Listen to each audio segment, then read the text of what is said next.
Saat ini akan diceritakan sejarah tokoh dari Jawa Barat, yaitu Syekh Abdul Muhyi Pamijahan, yang diyakini sebagai waliullah dan dihormati masyarakat pesantren. Beliau merupakan mata rantai dan pembawa Thariqat Safariyah yang pertama kali ke Pulau Jawa. Lebih dikenal dengan nama Haji Karang karena pernah beruzlah dan kholwat di Gua Karang. Di pintu gerbang makamnya yang terletak di Pamijahan, Tasikmalaya, tertera tulisan Sayyiduna Syekh Al-Hajj Waliullah radhiyallahu anhu.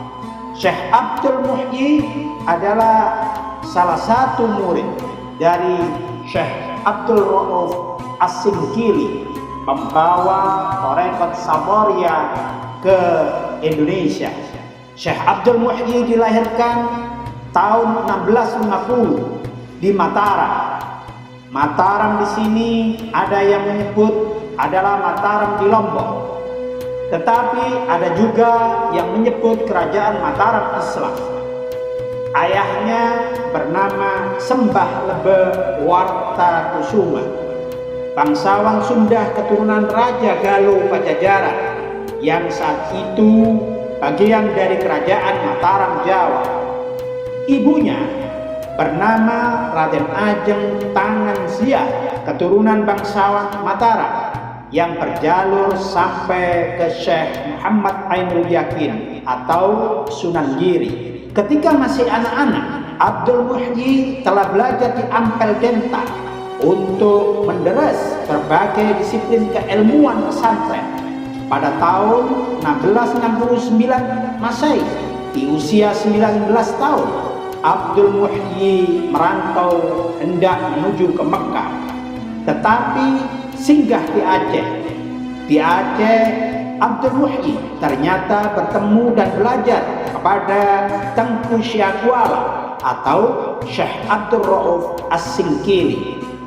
Berbagai disiplin keilmuan dipelajari Abdul Muhyi di kota Aceh ini, termasuk Thariqat Safariyah dari jalur Syekh Abdul Rauf As-Singkili. Sebagai guru besar Safariyah, Syekh Abdul Rauf ini berusaha mendamaikan wujudiyah dari Ibnu Arabi dengan tasawuf lain yang berkembang di kalangan masyarakat Islam. Setelah beberapa tahun di Aceh, Abdul Muhyi oleh gurunya diajak berkunjung ke makam seorang yang dikenal masyarakat sebagai wali kutub, yaitu Syekh Abdul Qadir Al-Jilani di Irak.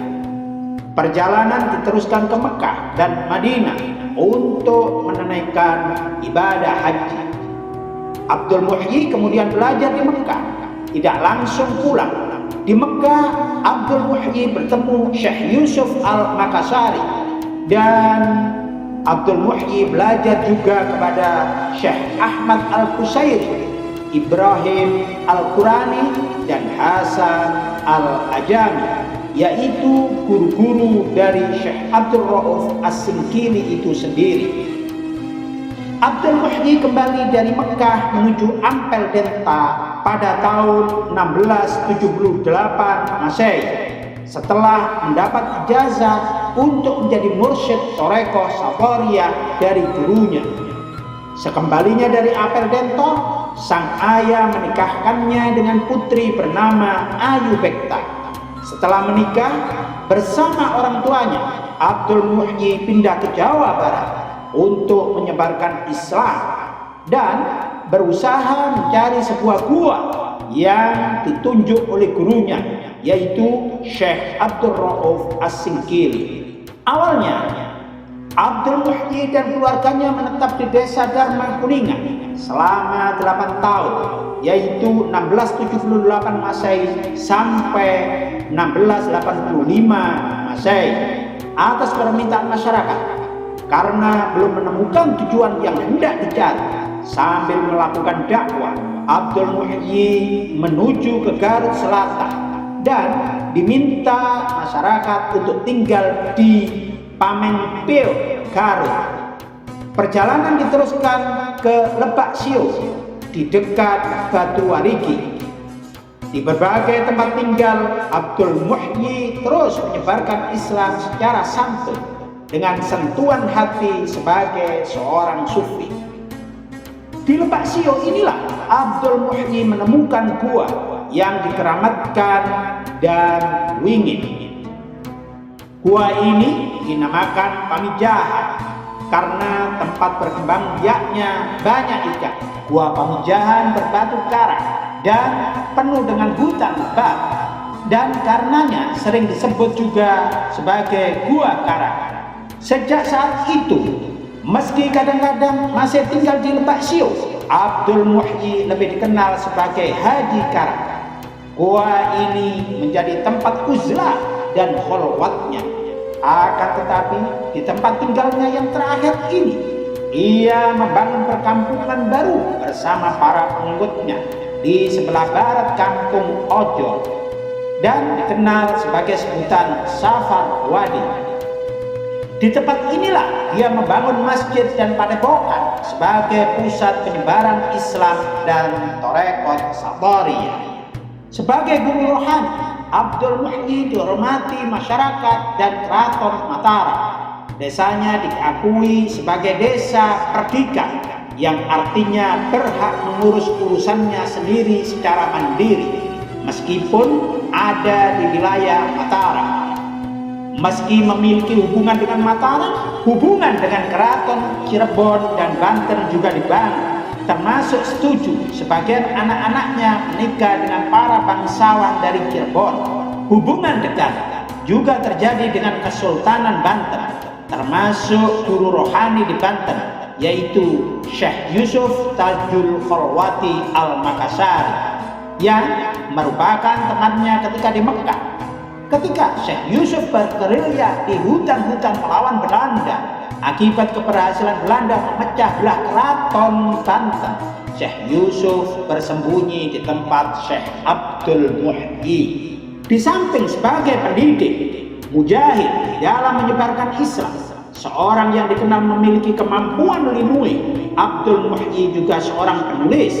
Dia menulis kitab dalam disiplin Torekot Sabariyah.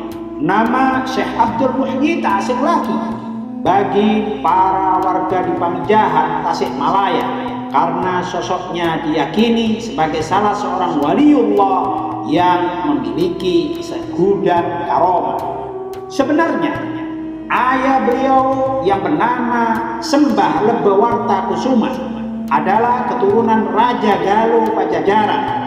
Abdul Muhyi lahir di Mataram 1650 Masehi atau 1071 Hijriah yang dibesarkan oleh orang tuanya di kota Gresik, Jawa Timur. Karomah Syekh Abdul Muhyi atau kekeramatan Syekh Abdul Muhyi. Pada usia 27 tahun, dia beserta teman sepondoknya dibawa oleh gurunya ke Baghdad untuk berziarah ke makam Syekh Abdul Qadir Al-Jailani dan bermukim di sana selama 2 tahun. Setelah itu diajak oleh Syekh Abdul Rauf ke Mekah untuk menunaikan ibadah haji. Ketika sampai di Baitullah, Syekh Abdul Rauf mendapat ilham kalau di antara santrinya akan ada yang mendapatkan pangkat kewalian. Dalam ilham itu dinyatakan, apabila sudah tampak tanda-tanda, maka Syekh Abdul Rauf harus menyuruh santrinya pulang dan mencari gua di Jawa bagian barat untuk bermukim di sana.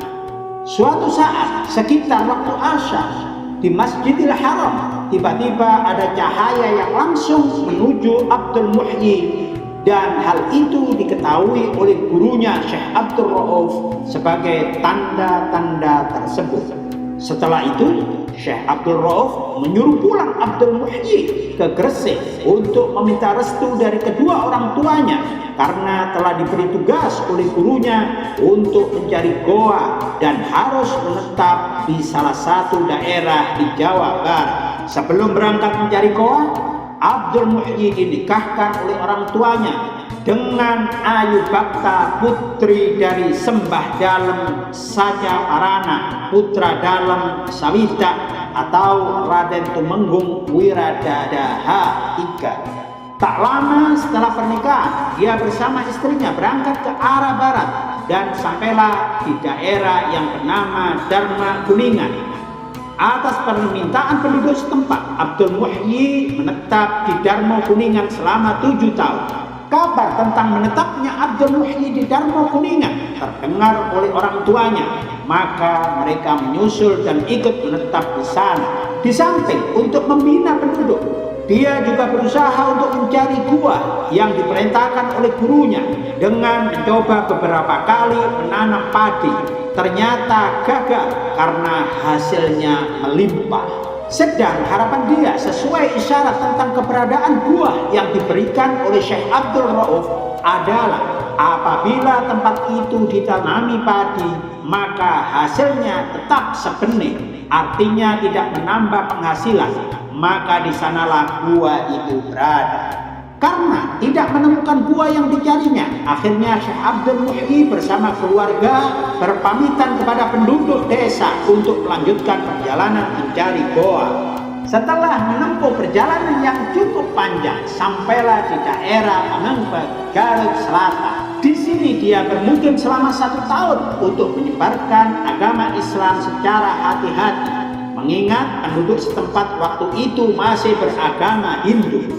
Setahun kemudian, ayahanda Sembah Lebe Wartakusuma meninggal dan dimakamkan di kampung Duku di tepi kali Cikaengan. Beberapa hari seusai pemakaman ayahandanya, dia melanjutkan perjalanan mencari goa dan sempat bermukim di Batuwangi. Perjalanan dilanjutkan dari Batuwangi hingga sampai ke Lebak Sio dan bermukim di sana selama 4 tahun, 1686 hingga 1690 Masehi. Walaupun di Lebak Sio tidak menemukan gua yang dicari, dia tidak putus asa dan melangkahkan kakinya ke sebelah timur dari Lebak Sio, yaitu di atas gunung Kampung Cilumbu. Akhirnya dia turun ke lembah sambil bertafakkur, melihat indahnya pemandangan sambil mencoba menanam padi. Bila senja tiba, dia kembali ke Lebak Sio menjumpai keluarganya. Karena jarak dari tempat ini tidak begitu jauh, sekitar 6 km. Suasana di pegunungan tersebut sering membawa perasaan tenang.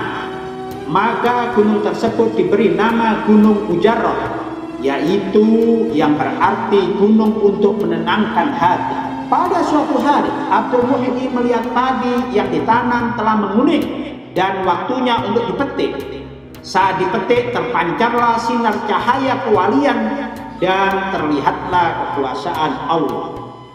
Padi yang telah dipanen tadi ternyata hasilnya tidak lebih dan tidak kurang, hanya mendapat sebanyak benih yang ditanam. Ini sebagai tanda bahwa perjuangan mencari gua sudah dekat. Untuk meyakinkan adanya gua di dalamnya, maka di tempat itu ditanam padi lagi sambil berdoa kepada Allah, semoga gua yang dicari segera ditemukan. Maka dengan kekuasaan Allah, padi yang ditanam tadi segera tumbuh dan waktu itu juga berbuah dan menguning, lalu dipetik. Dan hasilnya ternyata sama sebagaimana hasil panen yang pertama. Di sanalah dia yakin bahwa di dalam gunung itu adanya goa. Sewaktu Abdul Muhyi berjalan ke arah timur, terdengarlah suara air terjun dan kicauan burung yang keluar dari dalam lubang. Dilihatnya lubang besar itu, di mana keadaannya sama dengan buah yang digambarkan oleh gurunya. Seketika kedua tangannya diangkat memuji kebesaran Allah. Telah ditemukan buah bersejarah, di mana di tempat ini dahulunya Syekh Abdul Qadir Al-Jailani menerima ijazah ilmu agama dari gurunya yang bernama Imam Sanusi. Gua yang sekarang dikenal dengan nama Gua Pamijahan diyakini adalah warisan dari Syekh Abdul Qadir Al-Jailani yang hidup kurang lebih 200 tahun sebelum Abdul Muhyi. Gua ini terletak di antara kaki Gunung Mujarrah. Sejak gua ditemukan, Abdul Muhyi bersama keluarga beserta santri-santrinya bermukim di sana. Di samping mendidik santrinya dengan ilmu agama, dia juga menempuh jalan tarekat. Di dalam Gua Pamijahan ada kopiah haji, yaitu lekukan-lekukan bulat atap gua yang menyerupai peci. Konon, jika ada yang pas saat berdiri, insya Allah akan bisa pergi haji. Ada juga lubang-lubang seperti mulut gua yang dikisahkan menjadi jalan tembus menuju Banten, Cirebon, sampai Mekah. Wallahu a'lam bishawab. Sekian lama mendidik santrinya di dalam gua. Kemudian Syekh Abdul Muhyi mulailah menyebarkan Islam di perkampungan penduduk. Di dalam perjalanan sampailah dia di salah satu perkampungan yang terletak di kaki gunung bernama Kampung Bojong. Selama bermukim di Bojong, dianugerahi beberapa putra dari istrinya Ayu Bakta. Di antara putra dia adalah Dalem Bojong, Dalem Abdullah, Media Kusuma, Fakih Ibrahim.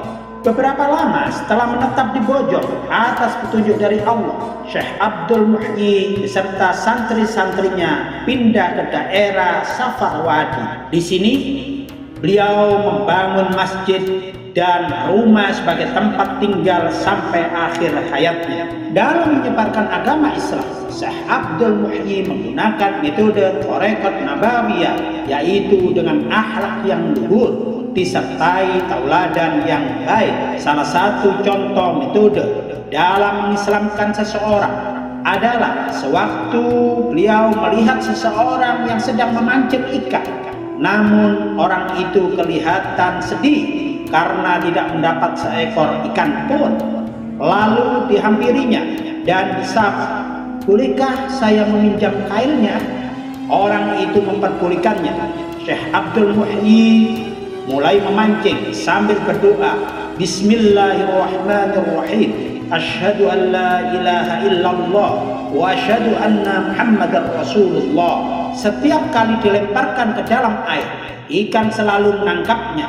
Tidak lama kemudian, ikan yang didapat sangat banyak sekali sampai membuat orang tersebut keheranan dan bertanya, "Apa doa yang dibaca untuk memancing?" Beliau menjawab, "Basmalah dan syahadat."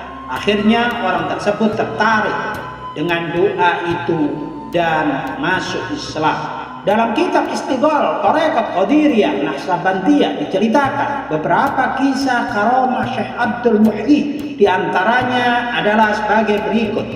Yang pertama, suatu hari ada seorang yang dikejar-kejar sekawanan lebah, lari meminta pertolongan Syekh Abdul Muhyi. Kemudian Syekh Abdul Muhyi berseru kepada kelompok lebah itu, "Kenapa kalian lebah bersikap begitu kepada manusia? Apakah kalian tak mengerti di dalam tubuh manusia, lahir dan batin adalah taif la ilaha illallah?" Lebah-lebah itu langsung mati. Lalu tubuh orang itu seperti keluar asap. Dia selamat tanpa bekas luka apapun. Kedua, saat seseorang membawa istrinya yang buta setelah melahirkan menemui Syekh Abdul Muhyi untuk meminta kesembuhan, Syekh Abdul Muhyi mereka diajak zikir, membaca kalimat tahlil la ilaha illallah sebanyak 165 kali di masjid. Tak beberapa lama wanita yang buta itu pun sembuh. Ketiga, di waktu yang lain seorang membawa anak yang terkena stroke, tubuhnya mati separuh, untuk menemui Syekh Abdul Muhyi. Kemudian diajak oleh Syekh Abdul Muhyi berzikir kalimat tahlil sebanyak 165 kali. Akhirnya setelah itu anak yang stroke tadi sembuh total. Keempat, ketika ada orang yang tidak bisa tidur selama 11 hari, dan meminta tolong kepada Syekh Abdul Muhyi. Orang itu juga diajak berzikir sebanyak 165 kali dan lagi-lagi orang tadi akhirnya bisa tidur. Kelima, Syekh Abdul Muhyi juga menolong orang lewat karomah untuk memperbanyak hasil panen dan ternak kerbau. Dan banyak lagi kisah-kisah yang lain. Salah satunya, beliau mengalahkan 2 tukang sihir dan kemudian 2 penyihir tersebut menjadi murid-muridnya. Di samping ahli ilmu agama, Syekh Abdul Muhyi juga ahli ilmu kedokteran, ilmu hisab, ilmu pertanian, dan juga ahli seni baca Al-Quran. Maka pada saat itu banyak para wali yang datang ke Pamijahan untuk berdialog masalah agama, seperti Waliullah dari Banten, Syekh Maulana Mansur, putra Sultan Abdul Fattah Agung Tirtayasa, keturunan Sultan Hasanuddin dan Sunan Gunung Jati. Juga Syekh Ja'far Shadiq yang makamnya di Cibiuk, Limbangan, Garut. Makam Syekh Abdul Muhyi di Pamijahan, Tasikmalaya saat ini banyak diziarahi oleh kaum muslimin karena dikeramatkan. Demikianlah kisah Syekh Abdul Muhyi Pamijahan. Beliau adalah pembawa tarekat Syatoria ke tanah Jawa yang diamanatkan dari gurunya, yaitu Syekh Abdul Rauf, pembawa tarekat Syatoria ke Indonesia atau ke bumi Nusantara ini.